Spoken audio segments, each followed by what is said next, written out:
I'm going to spoil basically everything involving Fallout 4, so you have been warned. I'm going to go ahead and TLDR some context real quick. Somewhere down the line, when Gen 1 synths were being produced, the Institute tried to reach out to the Commonwealth to coexist. There was, of course, some initial distrust between the two factions of irradiated mud people and narcissistic dweebs who kept hoarding all the soap, so the Institute took their ball, went home, dug a hole in the ground, and that makes up what the Institute is today. The Gen 1 and 2 synths were humanoid machines with lackluster AI. Basically, they were iPads with feet, but the Gen 3s became almost indistinguishable from human beings both physically and mentally. They started to attain self-awareness, and like anything with self-awareness, they realized that the Institute's color preferences were tacky as shit, and they tried to leave the Institute. The answer given as to why the Institute wants their creepy dolls back is this. Unfortunately, no advancement comes without occasional setbacks. As remarkable as our synths are, they can be dangerous without proper supervision. The superior synth mind and body attempting to wrestle with something approaching free will can be a recipe for chaos. This is exemplary bullshit, because Nick Valentine, Sturges, Warwick, and Dance are synths and behave perfectly normally by humanity's standards. If you choose for your character to reply this, If the synths are intelligent and self-aware, then they have a right to free will. However closely they may approximate human behavior, they are still our creations. basically the reason they don't want synths free is because they don't want the dirty surface dwellers to touch their G.I. Joes. Father's belief is that synths are his responsibility. He made them, he feels responsible for them. When the synths escape, most of them come out of the Institute pretty benevolent. If they manage to not get curb stomped by the local wildlife, or eaten alive by packs of white people, they usually get rescued by the railroad. What the railroad does to them is likely what frightens Father so much. He believes that synthetics only mimic human emotions, and when they learn from a blank slate in an uncaring world, they wind up becoming unpleasant to the point of being kind of jackasses. Perhaps I missed a terminal, or a note on the ground, or a scrawling of the answer on the bathroom stall, but from what I've gathered, the Institute wants to make a utopia, and the dickheads on the surface wielding flamethrowers only really get in the way of that. The justifications for building synths is only slightly relevant, but what is relevant is that they're willing to expend so many resources to capture just a single synth. The reason must be more complex than because we call dibs. Maybe it's cheaper to just expend some energy cells on some homeless people than it is to rebuild and reprogram a synth from scratch. Maybe they have a greater plan and think that unchecked, unfinished synths running around would be a wrench in the cogs. Maybe they're Hitler. Maybe the game told me the answer, but I was too busy trying to regain my eyesight after being in the Institute's hallways for longer than 40 seconds. The actual answer is probably that the game is just trying to justify another gunfight. The main reason I'm bringing this up is because you can never actually talk to Father about this. I get that not every RPG is going to allow me to have a serious theological debate with every vegetable that I come across, but he's your fucking son. Seriously, he should be the one character in the game that we can spend all the time in the world with. Yet we can barely talk to him before he comments about how busy he is sitting in different chairs around his room. He never just sits down and explains his viewpoints or his reasons for continuing his crusade against the unhygienic when they constantly talk about dwindling resources. And this leads into my next point. Why in the fuck can we not confront Desdemona about wiping Synth's memories? Like, okay, seriously, let's just take a moment and try to, internalize this. Why do the Synths leave the Institute? Because they want to be free. What will happen if they stay in the Institute? Their programming will be reformatted, and their stream of consciousness will cease to be. Why do they prefer having their memory erased in a back alley abortion clinic than in the Institute? Okay, when H222 got his memories erased, I actually got a little upset, because the whole reason I was even helping out the vending machine liberators was that I thought that it was fair for them to live out their consciousness in freedom. I mean, if it meant no direct harm to the Institute, why not? Leave well enough alone. But wiping their fucking consciousness completely negates the entire point of me helping these annoying sandwich toasters. It really made me kind of look at the railroad as a bunch of goddamn lunatics, because they don't actually care about the fact that they have attained a conscience. They care more about the fact that they can attain one. They don't care about who the synth is, they care more about what it is. Which is very confusing to me. I mean, my Sharona has already proven, time and time again, that she would rather rescue a desk lamp from short-circuiting than save a human infant from suffocating beneath her feet as she was trying to unplug said desk lamp. But she's the leader of the Failroad. Of course she's going to be a zealot. What bothered me was that I could never confront Minnesota about this practice and give her some constructive criticism about her leadership skills. But honestly, in the end, Toyota Corolla probably would have just justified it because, as I've already mentioned, she's a bit special. But being able to confront her and hear other people's opinions, especially Deacon's opinions on the matter, would have been a little fucking nice.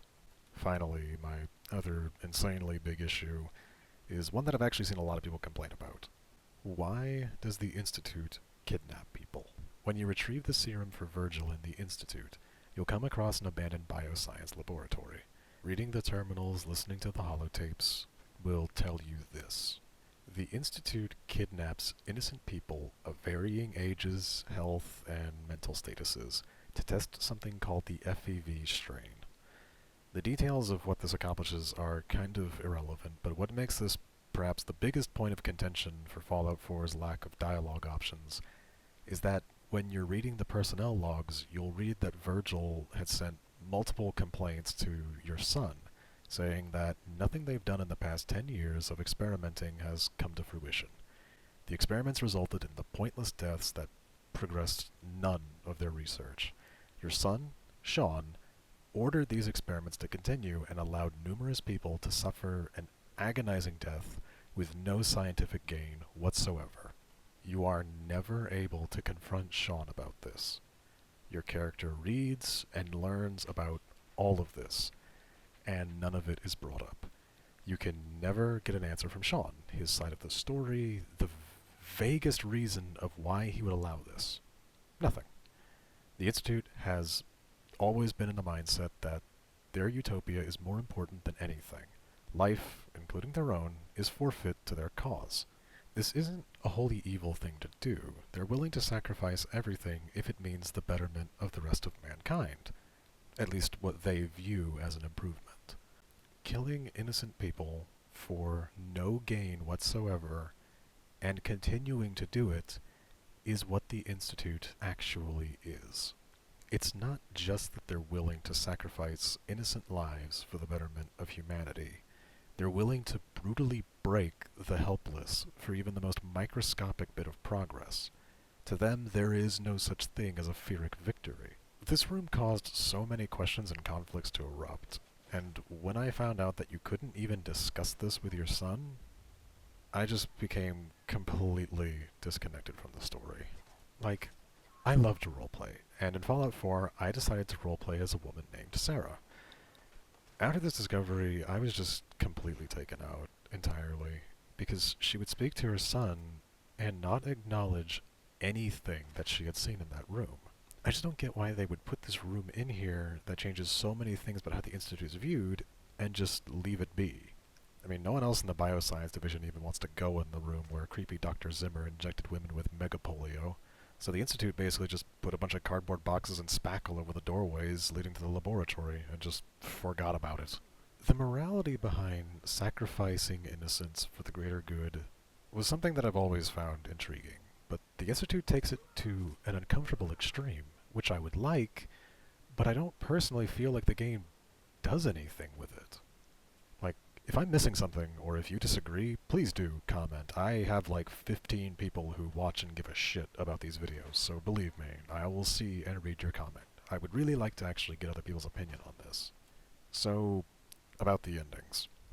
I've yet to play the Brotherhood quest line, but I doubt my views of them will change. I mean, they're willing to commit genocide because Maxon found a loose pubic hair in his cereal that morning, and since I love role-playing, I'm afraid I'm gonna have to start a new character entirely before I start that quest line. I mean, this game does have legitimate moral dilemmas, and a lot of them are good. It's just that having to completely ignore major issues with these factions caused me to feel like, why bother?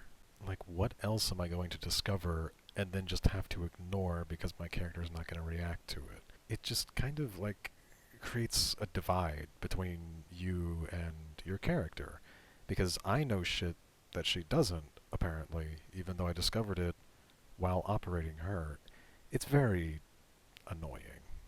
Like right now, Sarah's just roaming the countryside, being the world's most resourceful hobo, trying to deal with her severe internal conflicts. I mean, maybe that was what the game wanted you to do? See that all these factions just don't do enough good for the world to justify the crimes that they commit. Is it better to help out one side and end the collateral damage, or just stay out of the conflict entirely? And I would say, maybe that was part of the point, but the game doesn't really legitimize that decision, so who knows. I know this video was supposed to be about the Railroad and the Instapoop, but the Minutemen seem to be my preferred faction, honestly.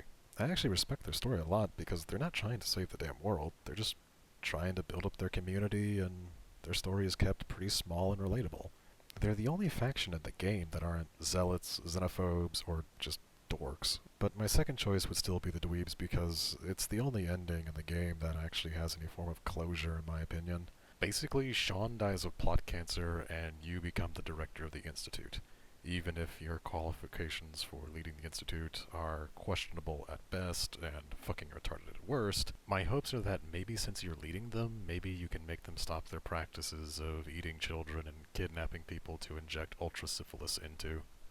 So that's my views on some of the more unspoken moral conflicts of Fallout 4. I hope that you can forgive me for experimenting with my channel so early in its infancy, by the way. I get ideas about videos that I want to make, and then I remember that there's more than 4 people in the world who give a shit about them, and so I guess I just make it because I have the motivation to do it now. I'm trying to keep a relaxed attitude with all of it, so... But yeah, just tell me if you actually liked this video, and more importantly, if you liked this type of video. If you like it, I will gladly make more.